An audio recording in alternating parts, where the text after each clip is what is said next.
Yaş 35, yolun yarısı eder. Dante gibi ortasındayız ömrün. Delikanlı çağımızdaki cevher, yalvarmak, yakarmak nafile bugün, gözünün yaşına bakmadan gider.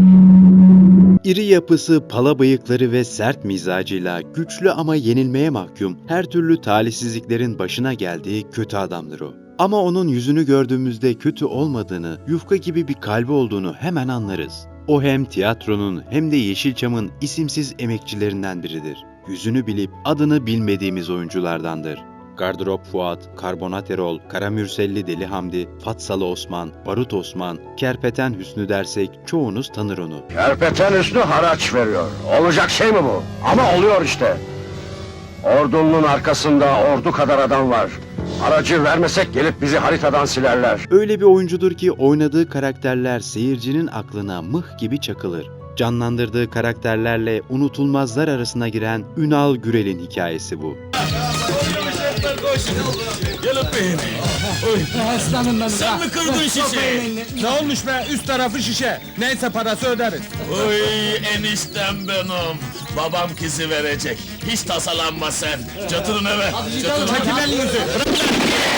Yaşarken kıymeti bilinmeyen oyuncularındandır sinemamızın. Oysa zamanla filmlerdeki karakteri, siması, replikleri, tişörtlere ve eşyalara baskı yapılır. Sosyal medyada sürekli paylaşılacak kadar fenomenleşir. Tiyatroyla sanat hayatına başlayan usta oyuncu Ünal Gürel, aynı zamanda usta bir seslendirme sanatçısıdır. Türk sinemasında çok sayıda kötü adama ses vermiştir. Tiyatroya senelerce emek veren Ünal Gürel, Kemal Sunal'la birlikte rol aldığı komedi filmleriyle unutulmazlar arasına girer. Ünal Gürel'in en özgün, en değerli ve az bilinen hayat hikayesini sizler için hazırladık. Ünal Gürel 1935 yılında Adapazarı'nda doğar. 1950'li yıllarda Ankara Devlet Konservatuarı Şan bölümüne girer. Babasının ani ölümüyle eğitimini yarıda bırakarak tekrar İstanbul'a döner. Bir süre Zonguldak Toprak Mahsulleri Ofisi'nde, bir sürede İstanbul'da Darülacze'de çalışır. Ama onun kalbinde hep tiyatrocu olmak vardır. Babası Mehmet Bey'in ölümünün ardından yarıda bıraktığı ve hayali olan oyunculuğu gerçekleştirmek ister.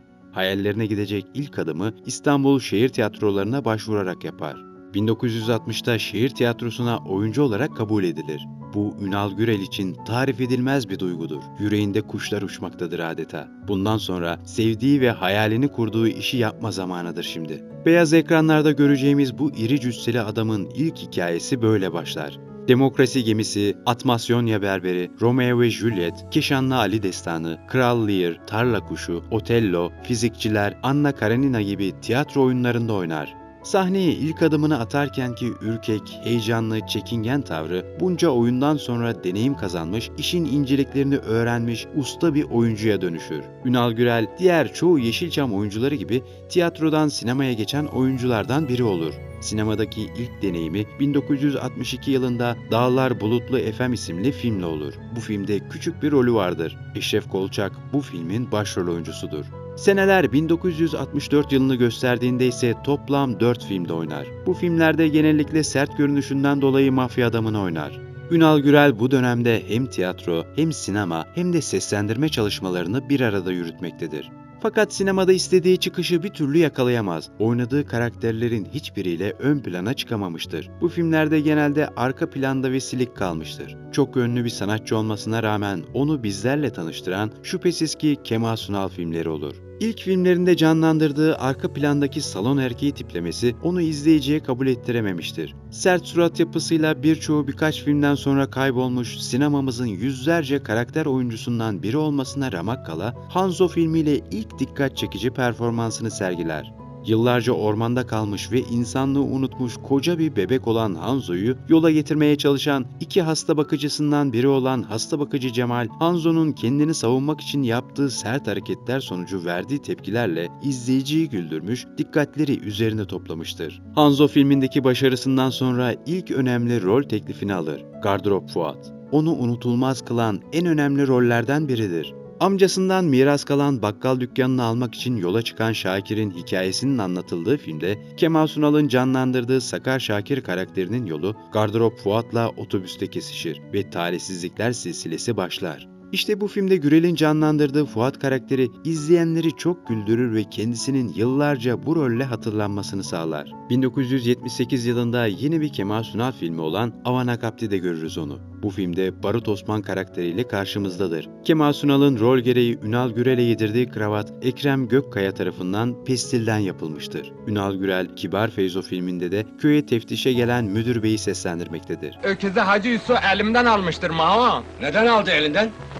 Başlık parasının taksidi eksikti de bey. Hani başlık paralarını da sen ödüyordun ha? O artık Kemal Sunal filmlerinin değişmez oyuncusu haline gelmiştir. Bu başarılı uyumun ortaya çıkmasında Natuk Baytan'ın rolü çok büyüktür. Komedi filmlerini başarıya götüren en önemli unsur doğru zıtlıkları en iyi yer ve zamanda karşı karşıya getirmektir. Ünal Gürel'in fiziksel yapısıyla ortaya çıkan karakter şüphesiz böyle olmuştur. 1982 yılında Yedi Bela Hüsnü'de Karamürselli Deli Hamdi'dir bu sefer. Kemal Sunal başta olmak üzere Oya Aydoğan, Şevket Altuğ, Alişen, Atilla Ergün, Muhteşem Durukan gibi başarılı komedi oyuncuları yer almaktadır. Karamürselli Deli Hamdi yine Kemal Sunal tarafından madara edilen bir karakterdir. 1983 yılındaki Tokatçı filminde ise dillere pelesenk olan Karbonat Erol'u canlandırır. Dokunmayın Şabanıma da Fatsalı Osman, Tarzan Rıfkı'da Kerpeten Hüsnü, Atla Gel Şaban'da kasap karakteriyle izleyicinin gönlündeki yerini sağlamlaştırır. Üstündekiler satılık mı? Yes. Deli bu yahu. How are you? Sen deli. Ha, sen turistsin. Yes, deli turist. Şehir tiyatrolarından emekli olduktan sonra Gazanfer Özcan ve Altan Erbulak'ın tiyatrosunda çalışır. En son sahneye çıktığı tiyatroysa Abdullah Şahin'in Nokta Tiyatrosu olur.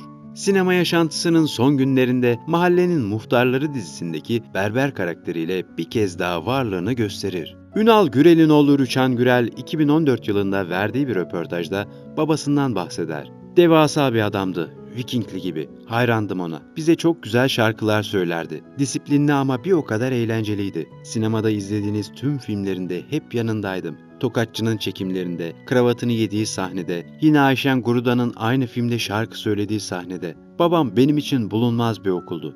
Düşünsenize, Kemal Sunal, Şener Şen, herkes orada. Ben de çok mutlu bir çocuktum diyerek babasının onun için bir kahraman olduğunu söyler. Babası Ünal Gürel o kadar çok yokluk çekmiştir ki oğlunun oyuncu olmasına karşı çıkar. Rüçhan Gürel şöyle anlatır durumu. Lisede tiyatroya gitmek istedim. Babam beni ilk kez şaşırttı. Şok oldum. Bir aileye bir serseri yeter dedi. Asker olmamı çok istiyor.